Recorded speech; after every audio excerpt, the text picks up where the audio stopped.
उन्होंने मुझे टाइम दिया बेसिकली सीखने के लिए, and I started building my connections. And it was literally my first day in real estate, especially in Dubai. So that was like quite a shocker for me. Brokers don't get the respect they deserve. हम जिस price में brokers को देते हैं उसी price में हमारे direct clients जो होते हैं उनको भी हम वही देते हैं. डेफिनेटली मैं ये कहूँगा कि हमें कमाने लायक बनने के लिए हम 10th तक पढ़ाई करते हैं, फिर 11th 12th पढ़ाई करते हैं, फिर हम ग्रेजुएशंस करते हैं, और उसके बाद हम अगर हम बेसिक इंडियन सैलरीज की बात करें तो 25,000, 30,000 या 40,000 रुपीज़ तक हम कमाने के काबिल बनते हैं आफ्टर स्पेंडिंग लाइक 20-22 ईयर्स. ठीक है, Exactly. आप इस इंडस्ट्री में कमाने के लिए आ रहे हैं, आप इस इंडस्ट्री में कमाने के लिए आ रहे हैं, और उस कमाई के लिए आपने बिना पढ़ाई किए हुए आप इस इंडस्ट्री में कूद गए. आप देखेंगे कि इस इंडस्ट्री में बहुत पुराने बहुत दिग्गज ब्रोकर हैं जिनको आप धुरंधर कह सकते हैं. ठीक है, Exactly. दिग्गज ब्रोकर हैं, बहुत धुरंधर हैं वो लोग. बिल्कुल. तो उन्होंने मार्केट में 20 साल बिता दिए. आप उनसे खुद को कम्पीट करने जा रहे हैं after not knowing anything, any rules and regulations about the RERA. आप रेरा के बारे में नहीं जानते हैं, आप उनके रूल्स एंड रेगुलेशंस के नहीं बारे में जानते हैं, आप क्या डेवलपर्स के क्या कनेक्शंस हैं. अगर आप अच्छे ब्रोकर हैं तो डेफिनेटली हर डेवलपर में आपके कम से कम 10 कनेक्शंस होंगे. Exactly. क्योंकि एक डेवलपर में अगर कोई एक सेल्स मैनेजर है, ठीक है, वो उस डेवलपर तक के साथ कितने साल तक है ये आपको नहीं पता है, और आपका क्लाइंट तो आपके साथ रहेगा ना till the time of handover. 100%. See, I understand that brokers need to have their license and everything which has to be done by the government, right? I personally believe, as a realtor myself, okay, well established one, I know we are the bridge for the clients who want to invest, who want to pool their money from their home country and who want to put it into property in Dubai. So we are the bridge where we form that bridge, where we help the investors or the clients to invest the money and put their money on the right place. Exactly. Yet we have such successful brokers in the market. I know many of them personally, okay? Yet we don't get that respect which we deserve. Okay, so my question is, why is that? Why do you think is that, apart from the licensing, apart from anything which has to do with the government and the formalities? Is it because of the saturation in the market? Is it because we have a lot of brokers in the market who don't know a lot of things about the market, yet want to just thrive in the market and not doing the things which they have to do after promising the clients? Is it that the reason, or is it something else? Easy money जो होता है, Yes. उसको touch करने में आपको अफसोस नहीं लगता. Absolutely. ठीक है, किसी ब्रोकर को अगर बहुत इजीली कोई क्लाइंट मिल जाता है, ठीक है ना, और उनका लॉन्ग टर्म गोल जो है वो रियल्टर बनने का नहीं है. Yes. ठीक है, तो वो क्या करते हैं, वो ये सोचते हैं कि ठीक है मैं इन्हें बेचूंगा, मुझे एक सर्टेन कमीशन मिलेगी, ठीक है ना, that is enough for me to survive for next 2 to 3 months of time period. ठीक है, अब उसके बाद वो क्लाइंट का पैसा जहाँ पे जाए मुझे उससे कोई फर्क नहीं पड़ता है. ठीक है, those are the temporary brokers in the market. Yes. ठीक है, you just have to be aware of those brokers. अब ये जो टेम्पररी ब्रोकर्स हैं इन्होंने ही मार्केट खराब किया हुआ है. इसके वजह से जो जेन्युइन ब्रोकर हैं उन्हें भी वो इज्जत नहीं मिल रही. Exactly. I would agree 100%. आपको क्या लगता है अजमल भाई, do you like, since the current war situation is going on, all the geopolitical chaos is around in the market, do you think the ones who were not good in the market, who you think were being absolute chaos in the market, वो लोग चले गए हैं अभी, और अभी जो हैं जो कर रहे हैं काम सही से, who are promising what they were promising and delivering the exact same thing what they promising, वो लोग हैं मार्केट में अभी, और जो थे opposite, okay, they're gone. Okay, no, and the thing is, जब कभी वॉर का नाम जब हम लोग सुनते हैं, वॉर वर्ड जब हम सुनते हैं, तो हमारे दिमाग में क्या आता है? सबसे पहले हमारे दिमाग में आता है blood. Exactly. Loss of families, Exactly. Loss of human beings, Yes. ठीक है, लॉस ऑफ मनी, ठीक है, मेडिकल्स, ये सारी चीजें आती हैं. आप पूरे ड्यूरेशन में थे यहाँ पर ड्यूरिंग जब ये जो वॉर सिचुएशन था? I was, yes, 100%, fully. ये जो सारे चीजें मैंने बताई अभी, इनमें से किसी भी एक चीजों को आपने देखा? नहीं देखा मैंने. नहीं देखा. ठीक है. I didn't see no blood. I didn't see no families or anyone getting killed. Okay, absolute tensions across the world was there. You are doing your normal job. आपको ऑफिस आने से मना किया गया? No, everything was normal. Okay. You are going out restaurant. आप खाना खाने जा रहे थे बाहर. मैंने तो पार्टी भी की है. ठीक है. ठीक है. So that is what is. Okay. The thing is कि जो मैंने आपको बताया कि जो 68% जो हमारे बायर्स हैं वो इन्वेस्टर्स दूसरी कंट्रीज में, ठीक है ना. अब दूसरी कंट्रीज इस पर्टिकुलर सिनेरियो को किस तरीके से पोर्ट्रे करके दिखा रही है, ये बहुत ही बड़ा मेजर एक रीजन है जिसकी वजह से ना सेल्स जो है ना वो काम डाउन हो गई है। Plus although I know like कि यहाँ पर ऐसा कुछ भी नहीं हुआ है, but itself war itself is a very danger word, ठीक है ना, it's a very danger word. अगर आपके अकाउंट में 2 लाख दिरहम है या 10 लाख दिरहम है, आई मीन 1 मिलियन दिरहम है, ठीक है, 1 मिलियन दिरहम है, ठीक है, और आपने 3.5 लाख या 4 लाख दिरहम इन्वेस्ट करना है, तो आप इस अमाउंट को इन्वेस्ट करने से पहले सोचेंगे।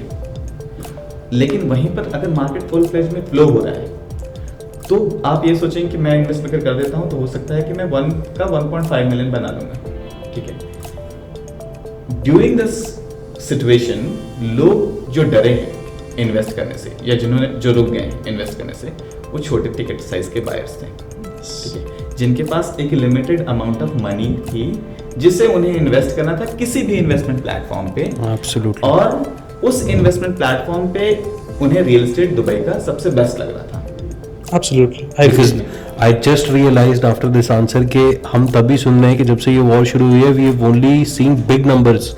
हमें कोई छोटी प्रॉपर्टी सेल्स के बारे में we don't have any information, लेकिन हम देख रहे हैं कि 250 मिलियन दिरहम का विला बिक गया है। And you're absolutely right. I mean वो छोटे टिकट साइज के लोग ही भाग रहे हैं। रीजन क्या है ना कि ये जो मार्केट है आज 28 फरवरी से पहले जो मार्केट था वो सेलर्स मार्केट था, ये मार्केट बायर्स का है। यहाँ पर बायर्स नेगोशिएट कर रहे हैं डेवलपर्स के साथ, ठीक है, either in terms of pricing और in terms of payment plan, in terms of vouchers, anything. 28 फरवरी से पहले 1 दिरहम का पे डिस्काउंट कोई डेवलपर नहीं दे रहा था, बिल्कुल, ठीक है। आज आपके पास DLD वेवर्स के डिस्काउंट आ रहे हैं बहुत सारे डेवलपर्स में, 2%, 4%, ओके, फर्नीचर वाउचर्स आ रहे हैं, या बहुत सारी चीज़ें जो आ रही है डेवलपर्स, जैसे पेमेंट प्लान में डेविएशंस आ जाते हैं, ठीक है। Payment plan deviation is one of the biggest thing जो दुबई का रियल एस्टेट मार्केट चला रहा है, ठीक है।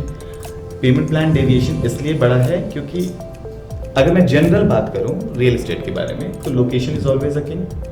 दुबई का रियल एस्टेट मार्केट का जो मेन पावर है ना वो पेमेंट प्लान पे है। एग्जैक्टली, क्योंकि वो ना क्वीन रोल प्ले कर रहा है यहाँ पर, उसके पास पावर ज्यादा है। एक एग्जांपल के तौर पे अगर हम शोभा सेंचुरी की बात करें, शोभा सेंचुरी में टाउन हाउसेस जो गार्डन विलास जो हम उनको बोलते हैं वो 4 मिलियन की है, ठीक है। हमारा स्टैंडर्ड पेमेंट प्लान क्या है 60-40 का। तो ड्यूरिंग द पीरियड आपने कितना इन्वेस्ट किया 2.4 मिलियन अप्रॉक्सीमेटली, Yes. ठीक है, प्लस योर DLD चार्जेस, तो नियर अबाउटली 2.6 मिलियन के राउंड आपका जाता है, Correct. But value of the property क्या है 4 मिलियन की। अब आपने 4 मिलियन की प्रॉपर्टी सिर्फ 2.5 मिलियन के इन्वेस्टमेंट वैल्यू पे खरीद ली। कैपिटल एप्रिसिएशन 4 मिलियन पे ही होगा। Yes. That is what investment equity being value जो in. होगा वो 2.5 मिलियन का होगा। So that is the reason. अब इन सारी चीज़ों को अगर हम देखते हैं एक बार एक तरफ पे रखते हैं, ठीक है, इन सारी चीज़ों को अगर हम एक तरफ पे रखते हैं तो ये जो बायर्स मार्केट है, इस मार्केट में जो बड़े टिकट साइज वाले लोग हैं वो खरीदेंगे क्योंकि उनके लिए इन्वेस्टमेंट वैल्यू बहुत बड़े लेवल पे ड्रॉप हो रहा है। एग्जैक्टली, ठीक है, आई वुड एग्री, या बहुत बड़े लेवल पे ड्रॉप हो रहा है। Makes sense. तो उन्हें अपना वर्किंग कैपिटल कम निकालना पड़ रहा है अपनी जेब से। Yes. वो तो उल्टा आई गेस बल्क बाइंग कर रहे हैं बिकॉज दे नो कि अभी मार्केट में वो अपॉर्चुनिटी है जो एग्जैक्टली यहाँ से आज से 3 साल के बाद जो प्रॉपर्टी हैंडओवर होने वाली है या 3.5 साल के बाद जो प्रॉपर्टी हैंडओवर होने वाली है, तब तक तो हम इस सिचुएशन में नहीं गिरे रहेंगे ना, Correct. I agree. तब तो हमें अप्रिसिएशन मिलेगा। And when I am talking about Dubai, I don't consider Dubai as a city, I consider Dubai as a brand. Yes. और दुबई ने अपनी ब्रांडिंग के लिए ना बहुत पैसे खर्च किए, Yes. ठीक है ना, और बहुत एफर्ट लगाए, सिर्फ पैसे ही नहीं बहुत एफर्ट लगाए। Yes. Dubai is a package जहाँ पे टैक्स भी नहीं है, सेफ्टी एंड सिक्योरिटी भी है, बेटर लाइफस्टाइल भी है, ठीक है ना, क्रीम क्राउड है, ये सारी चीज़ें किसी अदर कंट्रीज में है नहीं. बहुत सारे पॉइंट्स मिल जाएंगे अदर कंट्रीज में, लेकिन all together in a single country नहीं है। As a package look, I would agree. आज लिटरली मैं अपने एक इंडियन क्लाइंट है उनसे बात कर रहा था तो ही वाज लाइक के मतलब हम एक चीज़ तो बहुत रेगुलरली सुनते आते हैं कि Dubai is the future city and all these things, but जो रेलेवेंस पॉइंट है ना दुबई में, like an Indian feels like he is in India, Pakistani will in certain areas will feel like he's in Pakistan. Correct. So that relevance for all the nationalities, especially the Asian people and all across the world actually, but the relevance that they have, the connection that they have, I think, is the most important point that Dubai offers. Definitely and हमारा major market जो है, ठीक है ना, like almost 22% of the real estate market is covered by Indians, ठीक है. India हमसे कितनी किलोमीटर, मतलब आई मीन 3 आवर्स 3.5 आवर्स की जर्नी है. Exactly. ठीक है. अगर आप नॉर्थ पार्ट ऑफ इंडिया में रहते हो और अगर आप साउथ पार्ट ऑफ इंडिया में जा रहे हो ना, तो जितना टाइम आपको ट्रैवल करने में नॉर्थ से साउथ में जाता है ना, उतने टाइम ट्रैवलिंग में आप दुबई में. Exactly. यहाँ की जो रेंटल इनकम्स है, ठीक है, आप कंपेयर कर लो एनीवेयर अक्रॉस द ग्लोब. नहीं है, कहीं भी नहीं है, कहीं भी यहाँ नहीं की जो बैंक इंटरेस्ट रेट है, you can compare anywhere across the globe. My next question to you was the same. How would you compare Indian ROI, okay, the return on the investment, and also the interest rates and everything, and compare that with Dubai? So most of the investors are watching this podcast as well. They don't know what exactly Dubai has to offer to them, right? As a city itself, as a whole nation itself, what Dubai has to offer to them, which any other country in this world or any other city in this world is not offering currently in the market. So how would you say, what would you compare India versus Dubai and say what is the returns anyone can make on a minimal investment? You can take an example and say that. Okay, so I started my career with Shobha. So throughout I am working with Shobha only as a developer. 100%. Okay, so I will tell you one thing. Shobha Heartland was the first project of Correct. Shobha. Okay, there we started 1-bedroom apartment starting with 870,000 dirhams. Correct. Currently, if you check the rentals in Shobha Heartland is 85,000, 87,000, 90,000, 95,000 annual rental I'm talking about, okay, which is giving you more than 10% rental return. Exactly. Okay, if you check the villas rentals, okay, it's people are paying like 1 million dirhams, 1.5 million dirhams annual rentals. Annual rental. Annual In rental. Heartland That is 1. In Heartland insane. one. And you can check on Dubizzle. That Okay, is I'm not insane. talking like just simply on hairs. Okay, so you can check on Dubizzle. वहाँ पर आप check कर सकते हैं. तो Dubai में क्या है ना कि community living is a trend right now. Okay, there are 3 categories in rentals. One is a standalone towers. Yes. ठीक है, जहाँ पर on an average आप 6 से 8% का rental return बनाते हैं. Yes. ठीक है, because it comes with the basic amenities. ठीक है. At the same time you have community living, जहाँ पर on an average 9 to 10% का आप rental return बनाते हैं. Got ठीक है. Then it comes to short-term rentals because we have a tourism. Okay. So short-term rentals में it's 11%, 12% on an average आप rental returns बनाते हैं. ठीक है. All together अगर आप देखते हैं, if you're comparing with India, ठीक है ना, इंडिया की top-notch metro cities में भी आप maximum 3%, 3.5% का rental return बनाते हैं. This is a vast difference we see. Vast difference. So again, अगर आप standalone towers से भी compare करते हैं, ठीक है, it's giving you almost double का हो जा रहा है इनकम आपका, plus on your residential income आपको कोई टैक्स नहीं लग रहा है. और 10 साल में आप अपने पैसे भी पूरे इंटर्न, मतलब जो आपकी इन्वेस्टमेंट थी, the capital that you put, you are getting that back safely. Exactly. While staying in India. या while staying in While staying in India. Exactly. Remotely invest करो. Yes. पैसे कमाओ, पैसे लगाओ. And you're making जादू की money. छड़ी There is है no दुबई income में. tax. If I am not wrong. There is no income tax. Okay. There is no capital gain tax. Capital gain tax जो इंडिया में है, if you compare that, I mean, there is no capital gain tax here. You make profits, it's all yours. No one is gonna eat your money.